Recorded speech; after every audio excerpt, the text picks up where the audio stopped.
Hello, it is February 28th, 2025, and we are at the office of Gordan Quan, an immigration attorney and former city council member, to interview Mr. Quan about his time in Houston's Chinese community, especially as it pertains to Old Chinatown.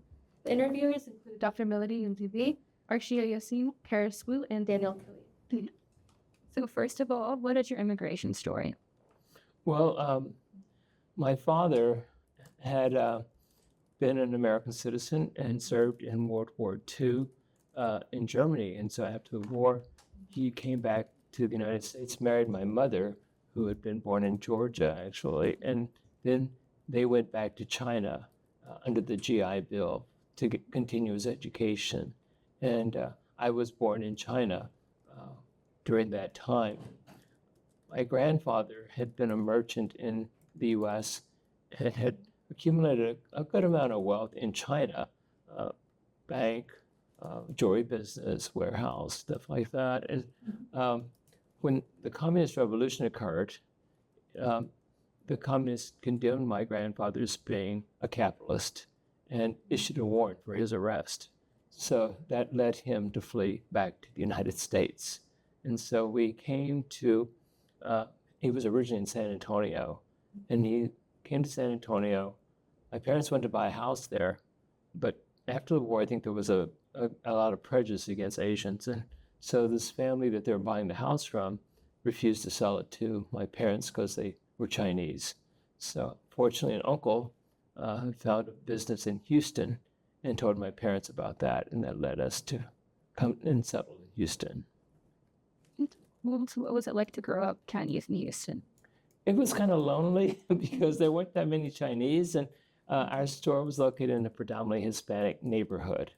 And, kids would be kids, and they call you names and stuff like that because you're different.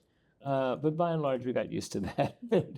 And it was actually a very nice childhood. Everybody knew each other in the neighborhood. People would sign their little tickets when they got groceries, and on Fridays they'd pay their bill when they got their paycheck, and everybody still would call my grandfather, who lived with us, Grandpa, and my mom, Bill and Esther, and it was nice. They still ask me when I see them, "How's your mom? How are things? How's your brother and sister?" So it was, I think, a good experience being with people of different ethnic groups and cultures. And so when I graduated from college, my first job was in a predominantly African-American school. And so that was another culture I did not know very well at all. As Asian Americans, we're always taught, we want you to make an A. If you make a B, that's okay, but not good.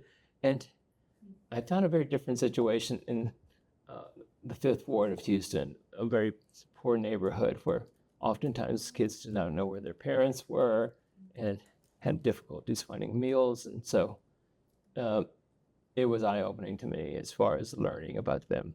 And so I actually worked for my master's degree at the University of Houston at night because of that, thinking maybe I can help them in guidance and counseling and trying to improve their life. I was a Boy Scout leader, started a history club, I started a human relations club. I did whatever I could after school to help the kids. But eventually I thought, this is going to be a long process, working one kid at a time. Maybe I can find some better solution in going into law. So that's when I decided to go to law school.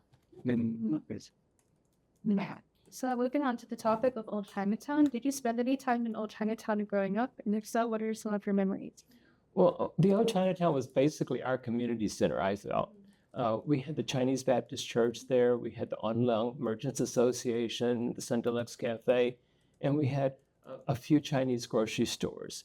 And so this is where the community kind of gathered, especially on Sunday and the weekends, because most of the people were involved in retail sales. So they did not have time during the week to just kind of mingle and get together. But so it was, again, a place where we could gather as a community. Our Chinese New Year gatherings were there. Our banquets for family associations were there. From my knowledge, there was a a gambling parlor there, and there were units for people who could stay temporarily.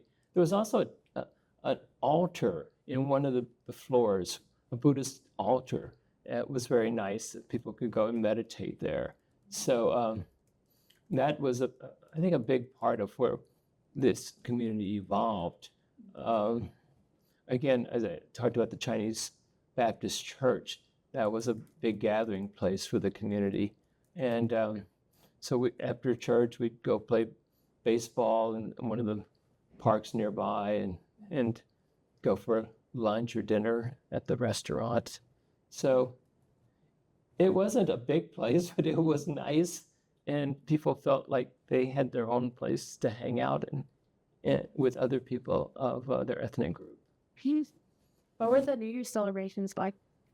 Well, they're just as colorful as they are now. They have firecrackers hanging from the different stories, and government officials would come out to celebrate Lunar New Year with the community, and lion dances and stuff. And it was a great time. I mean, I think the traditions that we as Chinese shared continued through that location because it was a small community and we needed a central place to gather. So, you mentioned in your interview at Rice that your parents owned a grocery store while you were growing up. What was that like? It was a family business. The eldest, being the oldest in my family, I had to work in the store ever since I could count. And so it was like stacking groceries and checking out customers. So my sisters and I would rotate. So if you were the first shift, you ate dinner and then you rushed back out and you worked in the store so the next shift could come in and work. And so we would take turns doing homework. And so it was a communal situation. My grandfather, again, was living with us. And so he would be there from 8 o'clock in the morning, opening the store. So we would be expected to all help, deliver groceries, whatever's needed. So it wasn't fun. Okay. Actually, I hated it to an extent because I felt like I couldn't play baseball. I couldn't join the Boy Scouts. I couldn't do Little League. I couldn't stay after school and do things. I had to help my parents. Mm-hmm. Mm-hmm. Do you remember what street your grocery store was on? Initially, it was on 78th Street. And then the landlord surprisingly told my father, I'm ending your lease and you have like 2 months or 3 months to move out. And so my father immediately built another store like 3 blocks away on Canal Street. So fortunately, most of our customers moved with us to the new location. But it was in the Ship Channel area, East Houston, and called Magnolia Park area. Oh. You also mentioned in your Rice interview that your father was involved with the Chinese American Citizens Alliance. What was his role there, and were you involved at all? My father was one of the founding members of the Chinese American Citizens Alliance in Houston, and he had been president before, and I saw him as a role model. I didn't even think of him per se as a role model, but I thought it was important to join the Chinese American Citizens Alliance. I served as a secretary because I felt like I had better command of English than some of the other grocerymen there. So I think I served for like 6 years as secretary, but getting the newsletter out, taking minutes, stuff like that for different presidents. I think I did it 1 year for my dad. He was president. I was secretary, but for other people as well. So yes, I thought it was an important part of our community. For instance, it would organize health department days because you had to get your health department permit to run your store. So they negotiated with the health department to do that on Sunday, so people did not have to miss work in the store. So the CACA would help the grocers come in on Sunday, get the health department permits. We've had episodes where grocers were killed by robbers, and so we spoke to the district attorney and others about prosecuting the criminals to make sure that this didn't become a regular occurrence. And so it was kind of the spokesperson early on for the community here. A lot of people did not have, extensive education. My dad, as I told you, went back to China on the GI Bill to get his high school degree, and then he planned to go to college, but because of the war and everything, he only attained his GED maybe when he was like 60 years old. But they were smart people, but they just didn't have the educational background. And I think this was probably common with many of the Chinese of that generation. They were drafted in the army or they volunteered to serve either during the Japanese-Chinese War or during World War II. So I've always thought they were very well-meaning people who were pioneers who cared a lot about the community. But they needed kind of a support system. And there were few attorneys at that time, so I thought it was important to be a part of CACA. You also mentioned in the course that your family were founding members of the Chinese Baptist Church. Do you have any memories, perhaps even photographs, of the church before it was relocated in the wake of the George R. Brown Center's opening? I think my mother does. As you said, we grew up in the church. My mother's father had been the founder of the Chinese Sunday School in Augusta, Georgia, which is the home church of the Southern Baptist Association. And so he was a very devout Christian, taking the Chinese kids there to church. And so my mother had that same zeal. We'd pick up kids in the neighborhood, any Chinese kids, cousins, anyway, and I think she had in our station wagon as many as 13 kids at one time. So it was before we had seatbelts and all, but anyway. So it was an important part of our community, and I taught Sunday school there for over 20 years, and including junior church and working with the young boys in the Royal Ambassador Program. So, it was a very important part of our adult growing up. With the structure moved in 1975, what was that process like? The structure, I'm sorry. Oh, like when the George R. Brown Center. Okay, when we had to move. Yeah. Okay. Actually, it was great. I mean, we went from, it was a nice church in downtown Houston to now in the Memorial area, and we had, I think, 3 or 4 acres of land and could build a new church and a gymnasium and things like that. And I thought it was an opportune time too, because people had matured within the church. Okay, so the church was established in 51 or something like that. So we're talking about 25 years later when the move occurred. So people had, like myself, they'd gone to college, they had degrees, they had jobs, things like that, and they were able to support making donations to build this new church. So I think that we were, as a community, more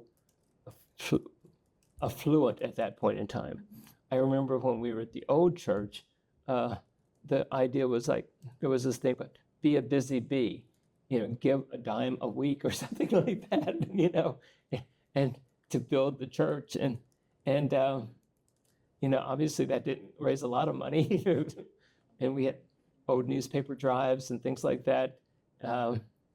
So by the time we had to build this new church, we had the money from Texas Eastern, but we also had a more affluent congregation. They could donate much more money to build the sanctuary and the facilities. So you worked with the Houston Redevelopment Council. What was that experience like? I'm still working with Houston Redevelopment. I chair the East Downtown Redevelopment Authority, TERS 15. I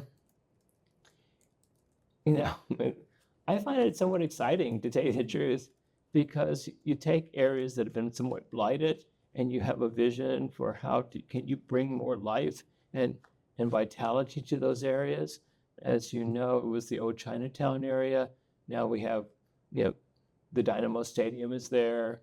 We have a number of new restaurants and clubs. We have more housing built in that area that's still coming up. And as you also may know, the freeway is being torn down. and it's going to be submerged. And so it's like suddenly God put in 40 acres of parkland right in the middle of downtown Houston. And so how we're going to use that land to attract visitors, to make it something that people can really appreciate. I have a vision of maybe making it like the Ramblas in Barcelona, where people can wander down, have shops and restaurants and farmers market and things like that, and help support the urban life in downtown Houston. So this is, I think, once in a generation opportunity to take an area that has been somewhat cast aside and making it a prominent location for the citizens of Houston. Yeah. As part of East Downtown's development, like, are there any plans to acknowledge or preserve like the history of the old Chinatown there? Clearly, as a matter of fact, we're going to be announcing a contest for artwork in that area that will help preserve the history of the Chinese community and other communities that lived in that area.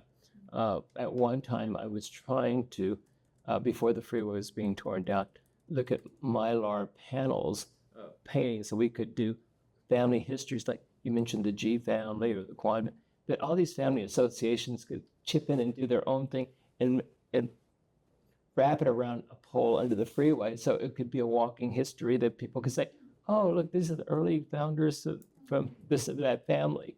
But since the freeway is going to be destroyed, we can't do that now. But actually, hasn't been probably announced yet, but TxDOT has given us $500,000 to redevelop artwork in that area. It's exciting. Yes. Well, I remember Matt told me about the Archaeological Institute. Are they doing something about the old Chinatown as well? I don't think they've gotten to that now. They're focused more on Notre Dame and the redevelopment of the rebuilding of the cathedral. So we're working closely with the French consulate on that. But probably down the road, I'm sure we'll do something. There seems to be a lot of interest in the old Chinatown and that history. Yeah. Mm-hmm. And I like your idea of the Mylar. Yes. because my friends who owns an architecture firm in St. Louis. So I did my grad school in WashU in St. Louis. So they're doing the Chinatown redevelopment project. One of the things they do is to create this walking tour, and then you can see all the history that's very similar to that. We've had a group who's been in discussion on that, but because the area is in transition with the freeway being torn down and then the roads being redone, we're kind of trying to wait and see. I don't know if you're familiar with the area. There was a building there that the graffiti artists had done a lot of things on. Yeah. And there was Selena, and there was George Floyd, and there were astronauts and stuff like that. People would come to that as a tourist. Unfortunately, that's being removed because of the freeway. So we don't want the people to think that we are ignoring monumental sites that bear historical significance to our city and to our area. So that's why we're going to have an art contest. And we expect to announce this in a party coming up in the near future. So what made you want to run for city council, and what did you take away from your time? Okay. I'm an immigration lawyer, and I feel like oftentimes immigrants feel like they're strangers to the city and that they have no rights. And having grown up in Houston, I feel like, yes, you have a voice, and yes, you have the right to express your views on things. So what I was saying is that a number of my clients were being robbed, and who operated convenience stores, but they didn't want to go to the police out of fear that the police would ask, and what's your immigration status? And even if they're illegal, it was such a hassle. So they'd rather say, okay, I'll waive the $500 that they stole, or the $1,000, and I'm like, no, you got to go to the police. And they're like, but I'm scared. So San Antonio, Dallas, and Austin had passed what they called the safety zone. that people could ask the police or the health department questions, and nobody would ask about their immigration status. We tried to get that passed. I asked one of my friends on city council to push that resolution. He tried and got a lot of blowback from the mayor, from other people. He drew an opponent in the next election because of that. His campaign manager came to me and said, don't ever ask him to do that again. So I decided to run myself, okay? And also Martha Wong, who'd been our first Asian city council member, was being term limited. And she encouraged me to run, saying, look, I don't want people to think I'm an anomaly, that the Asian community really didn't care, but I just happened to run. We need to have continuity of presence on council. So my youngest daughter was also graduating from high school, and my wife was willing to let me run. So, and I got my partners to accept that also at the law firm. So I said, you know, I can run for a cause, and if I lose, I can still push the cause, and it's no shame in losing. But it also would be a sample that this community cares. We're willing to put forth qualified people to represent our community. And as our community was growing, it was important to have representation. So I felt like, okay, you know, we tried to actually get a number of other people to run. They all backed out. so the process of elimination, I kind of got the short stick and ran. So, but it was great. You know, tell you the truth, I enjoyed it actually. I would go to the Chinese New Year banquets, and they'd let me speak for a few minutes, and I'd say, look, we need to continue on city council. I need you to help me, you know, whether you get $5, $10, $100, whatever, because, you know, you have to raise money to run for office. And people gave, and they were happy. I mean, you know, I'd been a part of the community for many years, and so they believed that I was a decent person and that I would try to represent their interests. And so I was fortunate. I won, and so I tried to take on projects that would like open the city to Asian Americans. Like we had an open house where we had each of the departments come and talk about what opportunities the community could have in doing business with the city. We looked at people who had been working in the city and what promotions they could get, how we could publicize community service as a positive thing to do. Work with the police department, increasing the number of Asian police officers. Tried to work with the fire department too. I had this one episode where these 6 engineers came to me and said, Mr. Quan, you know, our colleague of another ethnic group had helped support the mayor, and he got promoted over us, and he's not even a PE, and he didn't have as many years of experience as we do. And I was able to go to the mayor and say, it's not fair. These guys are qualified. More so, and the mayor changed the situation, gave them promotions too. So, but there had to be somebody who raised these issues, you know, who talked about issues that affected our community. And so I was under Mayor Brown initially, and he said, look, I'm going to entrust you. When we have openings on boards and commissions, you tell me who's a good person in the community, who to nominate. And that was wonderful. I mean, that because I felt like, again, being an immigration lawyer, I didn't just work with the Chinese community. I worked with Indian and Pakistani and Vietnamese and all these other communities as well. So I think I had a broader breadth of different ethnic groups than most, and then my background in the Hispanic community and the Black community. So it was an opportunity to engage more people in Houston. Mm-hmm.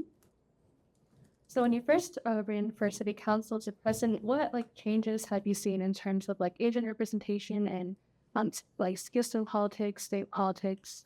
You know, it's funny. I was at an event the other day for Commissioner Leslie Brignones, and an Indian guy came up to me and said, "You were the troublemaker who started this.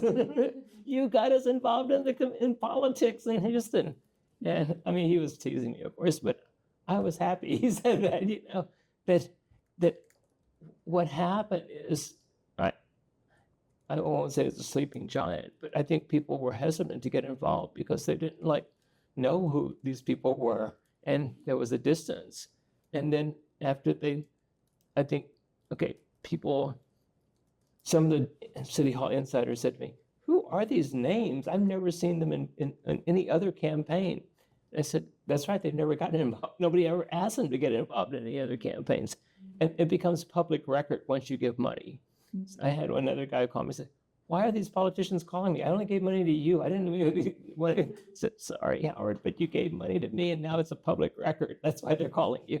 But people saw the power of the Asian community and their financial ability to participate too.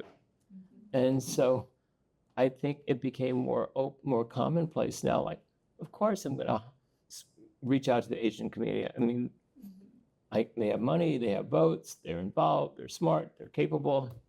And so it's a more commonplace. I went to an Eid celebration one time after I finished my time on City Hall. And so this one guy comes up to me and says, "Mr. Quan, before you were on City Council, we didn't even know where City Hall was. Now we believe City Hall belongs to us." And I thought, yes, this is what I want. City Hall belongs to you. And you need to exercise that right. So I think it's now been more mainstreamed. So when I first ran, my campaign manager said, "Oh, we can't show your picture for a while." I'm like, "Am I that hideous?" I mean, but he said, "Your name is unusual. We have to publicize it, and you had to do it like 5 times before we do anything." And I said, "Okay, whatever. You know campaigns more." But now it's like, okay, you see all these different names, and it's not a big deal. And I think the city has accepted, the county has accepted, and like Fort Bend County has really accepted a lot of participation of Asian Americans. And so, no, I think there's been a big change. We're celebrating 25 years this year since I first ran, and I think we've made a lot of progress. Now, we don't have an Asian on City Council now, but we're looking to try to groom people to run. Yeah. So how has the transition to the new administration affected your work as an immigration lawyer? What's different and what are the biggest challenges? Things are happening so fast, we don't know totally. People are calling me all the time, like, "Am I safe? Is it okay?" And so we're waiting to see, actually. It's kind of, we know what the rules are, and according to the law, Congress makes the rules, and the president cannot change the rules without Congress. As far as how they enforce the rules, that can be different, but yeah, so we're waiting kind of to see how things go. Well, thank you for talking to us today as we get to our last questions. Okay. So we've run into issues finding photographs of a lot of like the old structures from old Chinatown, or like knowing what they look like. Like, do you know what would be like good resources in terms of people who might have? Have you found Edward Chin? He had written a book on Chinatown years ago, and his father had been the first president of the Chinese American Citizens Alliance. He was a professor of chemistry at Rice, or maybe University of Houston. He went to Rice, yeah. And so I know he had a lot of historical background. Read one of his pamphlets. You have one of his pamphlets? Okay, yes. So who else is back in those days? I mean, as you can imagine, a lot of people have passed. And they took a lot of their knowledge with them. Yeah. Not all, I mean, those are the people I would think off the top. Understood. Thank you. Okay. Dr. Lee, Daniel, any questions? Okay, Pat. Is there anything like you said, like any suggestion you would give us? Like, a lot of other groups have done projects on Chinese immigrants and on you as well.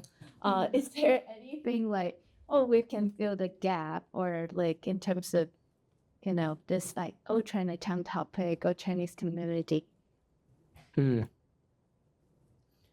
Um, do you know maybe Sue Chang? Has that name come up? Her father was an old timer. What's his name? He just passed away at 100 years old. But her uncle was a guy named Bobo Lang Wu, and Bobo had a vision of Chinatown as far as trying to. He built a theater there. He had a grocery store. He was looking at getting pedicabs from the George R. Brown to Chinatown and stuff like that. So he built some of the shopping strips in the area. And Louis Yi is her father. And so Uncle Louis had a lot of stories, and I assume they had a lot of photographs too. I mean, I looked at those people as visionaries, that they thought we could make Chinatown into something more than it was. And he was looking at the fact that with the convention center, he could bring more people to the area.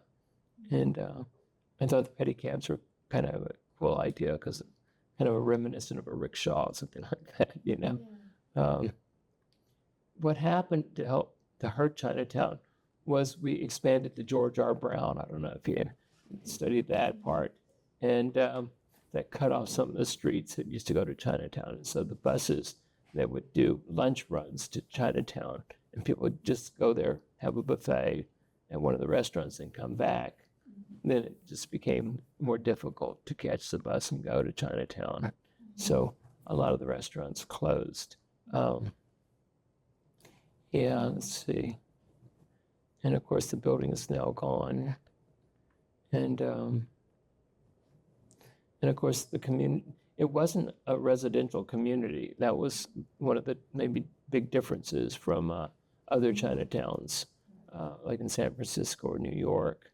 And so, as you know, with the depression that happened in the 1980s, and the Sharpstown area kind of being somewhat not abandoned, but there were opportunities that the kind of the occurrence of the Vietnamese refugees coming, and then building of some of the grocery stores there, that kind of confluence of ideas that like made Southwest Houston a more palatable place, because you could buy a house, you could go to the market, and there was empty land, you could build apartments and do more things there, which eventually led to the death of the downtown Chinatown.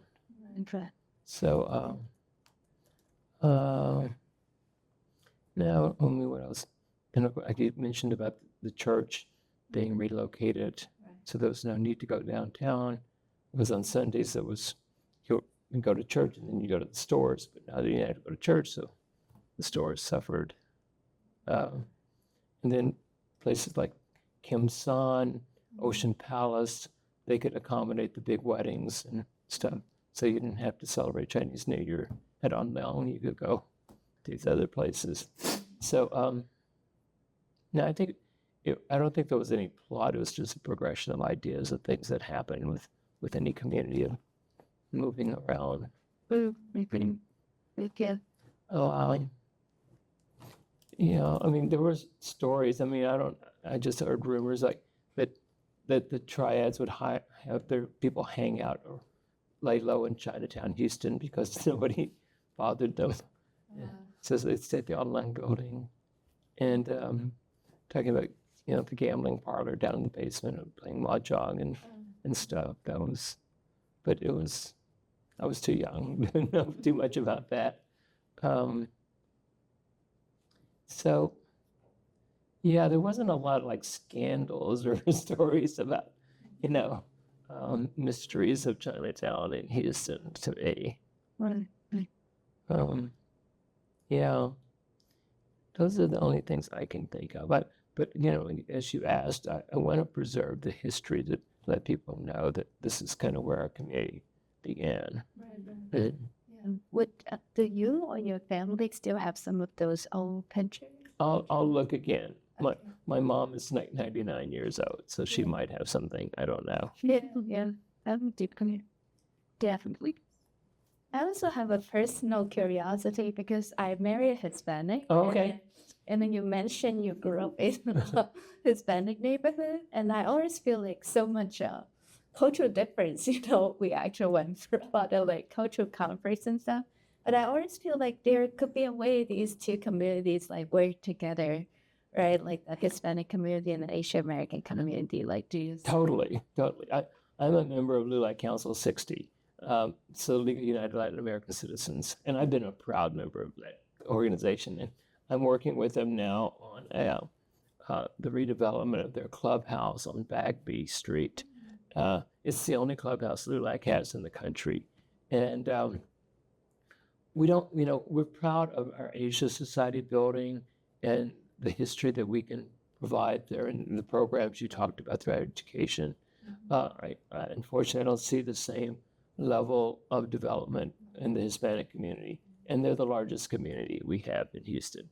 And I've been trying to work very collaboratively with that community because I feel like we're small. I mean, we're still kind of a small community, and so we have to coalesce with other communities for more power. Okay, and I remember when I first ran for office, I was screened by the Tejano Democrats, and they thought I was a good guy, and they said, yeah, you got a history with the Hispanic community, but we cut a deal with the Black community that they would support our candidate, we support their candidate next time, and so I had my own supporters, and I was able to overcome that and get their endorsement. But it was a battle because they said, no, we're supposed to be supporting. So what I'm getting at is you got to play the game. You got to be at the table. You got to know people. You got to work with each other. And so I think there's a lot of commonality between the Hispanic community and the Asian community. Right. Family values, but traditions. And I mean, personally, I love the Hispanic community. Like I said, I grew up there. That was how we were able to make a living in Houston. Yeah, I value those friendships I had in high school and all. But no, I'm hoping that we can coalesce even more because I always say, if you want a friend, if you need a friend, you need to be a friend. So if we don't support their causes, we cannot ask them to support our causes. Correct. So yeah, I think it's great, and your kids will get both cultures. Yeah, totally. Yeah. Ashia, you have any question? I think the South Asian community is also very powerful. I mean, It is. you look at who's running for office. There are, all these people are We could overcome the invite. India and Pakistan. Yeah, I think, and that's an endemic, I think, in any organization that people have insight break, especially new immigrant communities. You have some people who have been here first, and then they're like, hey, who are these newcomers? And hey, wait a minute, you can't cut in on our program here. Like my parents' wave was one of the older waves, because my parents came in my dad came here 1996, and then my mom 2000. So that was a wave, and it was in Detroit and stuff. Yeah. Manufacturing boom there. Okay. Computer stuff, and I thought that was pretty old, and that was the oldest we had. But once we were doing research about this, I saw a lot of Bharatanatyam dancing pictures and stuff, and I was like, oh, we've been here for a while. I had no idea. I represented the first Indian restaurant in Houston. It was called Tandoor. It was here in Westheimer. And the immigration had raided their cooks and took them to custody, and so I had to get them bonded out. But so that was in the 70s. So yeah. So I've seen this community grow a lot.